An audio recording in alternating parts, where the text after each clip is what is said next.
சுகமாவாய் நீங்கள் சொல்லிட்டீங்கன்னா அவன் சுகமாயித்தான் ஆகணும். ஒரு வழி கிடையாது. அதை எதிர்த்து நிற்கிற சக்தி எதுவும் கிடையாது. ஏனென்றால் ராஜ்யத்தின் வல்லமையோடு நீங்கள் இணைக்கப்பட்டிருக்கிறபடினாலே அந்த வல்லமை அடித்து தகர்த்து சகலத்தையும் எராடிகேட் பண்ணும்.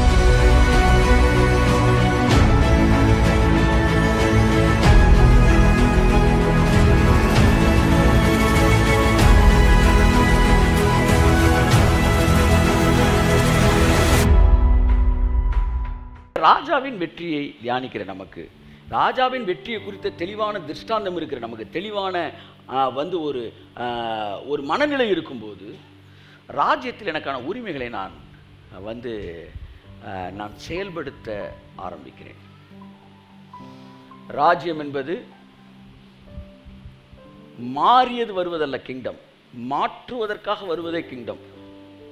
கிங்டம் வந்த பிறகுதான் எல்லாமே என்ன செய்யுது, மாறுது.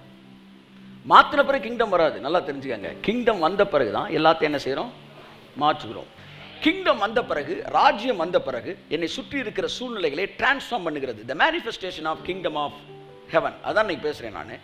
என்னன்னா, ராஜ்யம் எனக்குள்ள வந்தது, ராஜா செய்து முடித்ததை நான் புரிந்திருக்கிறேன். ஆகவே என்னை சுற்றி நடக்க வேண்டிய காரியங்கள் ராஜ்யத்தின் வல்லமைக்கு ஏற்றாற் போல் தான் நடக்க வேண்டும்.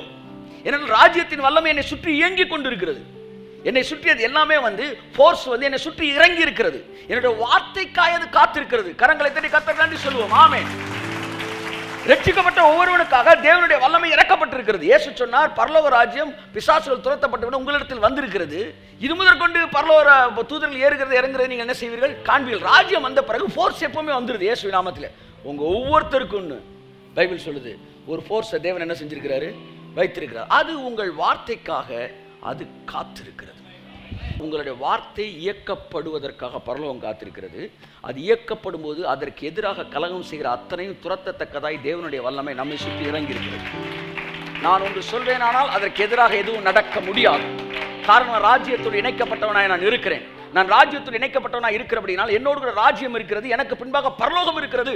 ஆகவே நான் சொல்லுகிறவைகள் எப்படி நடக்க வேண்டும் என்று நான் திட்டமிடுகிறேன். அதற்கேற்றார் போக தேவனுடைய வல்லமை அதற்கேற்றாற்போல் செயல்பட ஆரம்பிக்கிறது. அவ்வளவுதான். நீங்க சொல்லிட்டு அது நடக்குமா நின்னு பார்க்க வேண்டிய அவசியம் கூட, கையை தட்டு ஒரு ஆமென். அது நடந்தாக வேண்டும், நடந்தே ஆக வேண்டும். ஏனென்றால் ராஜ்யத்தின் வல்லமை என்னை சுற்றி இயங்கிக் கொண்டே இருக்கிறது. அது எல்லாமே இப்ப அதுக்கு என்ன சொல்லுவாங்க, எப்பவுமே அது ஒரு ஆன்ல தான் இருக்கு. நீங்கள் சொல்லும் போது இம்மிடியேட்டா அது என்ன செய்கிறது, செயல்பட ஆரம்பிக்கிறது. ஒரு ஜட்ஜ் இவருக்கு தூக்கு தண்டனை போட்டுருங்கப்பா, இல்லை 15 வருஷம் உள்ள வைங்கப்பான்னு சொல்லிட்டு பின்னாடியே போய் பார்த்துக்கிட்டா இருக்கிறாரு. ஜெயிலில் தான் வைக்கிறீங்களாடான்னு சொல்லிட்டு அவ்வளோதான். அவன் ஜெயிலில் தான் இருப்பான், அவன் ஜெயிலில் தான் இருக்கணும். சுகமாவாய் நீங்கள் சொல்லிட்டீங்கன்னா அவன் சுகமாயித்தான் ஆகணும். ஒரு வழி கிடையாது. அதை எதிர்த்து நிற்கிற சக்தி எதுவும் கிடையாது. ஏனென்றால் ராஜ்யத்தின் வல்லமையோடு நீங்கள் இணைக்கப்பட்டிருக்கிறபடினாலே அந்த வல்லமை அடித்து தகர்த்து சகலத்தையும் எராடிகேட் பண்ணிடும். நீங்கள் நகலும் போது ராஜ்யம் நகலுகிறது. உங்களுடைய வளர்ச்சி ராஜ்யத்தின் வளர்ச்சி கற்றார் போல் இருக்கிறது. நான் ராஜ்யத்தின் புத்திரன், நான் ராஜ்யத்தோடு இணைக்கப்பட்டவன், ராஜாவின் வெற்றியை நன்றாக உணர்ந்திருக்கிறவன். ஆகவே த கிங்டம் மேனிஃபெஸ்டேஷன் இன்னையிலிருந்து உங்களுடைய வாழ்க்கையில வெளிப்பட ஆரம்பிப்பதாக. சின்ன சின்ன விஷயங்கள் கூட உங்களை சுற்றி மாற ஆரம்பிப்பதாக.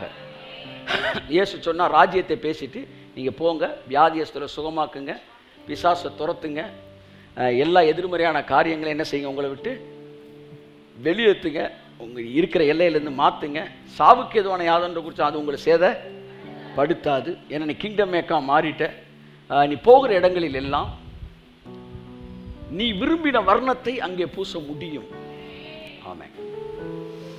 ஸோ எல்லாரும் சொல்லுவோம், நான் தேவனுடைய ராஜ்யத்துக்குள்ளே இருக்கிறேன். என்னை சுற்றி நடக்கிற காரியங்கள் எல்லாம் தேவனுடைய ராஜ்யத்துக்கு ஏற்றாற் போலவே நடைபெறும். ராஜ்யத்துக்கு சம்பந்தமில்லாத எந்த காரியமும் என்னுடைய எல்லைகளில் இருக்க வேண்டிய அவசியம் கிடையாது. இனி வியாதி என்னுடைய எல்லையில் இருக்க முடியாது, பலவீன எல்லையில் இருக்க முடியாது, எதிர்மறையான எண்ணங்கள் என்னுடைய எல்லையில் இருக்க முடியாது. ஏனென்றால் என்னை சுற்றி எனக்குள்ளும் ராஜ்யம் செயல்பட்டு கொண்டு இருக்கிறது. கரங்களை தட்டி கர்த்தருக்கு நன்றி சொல்லுவோம். ஆமென்.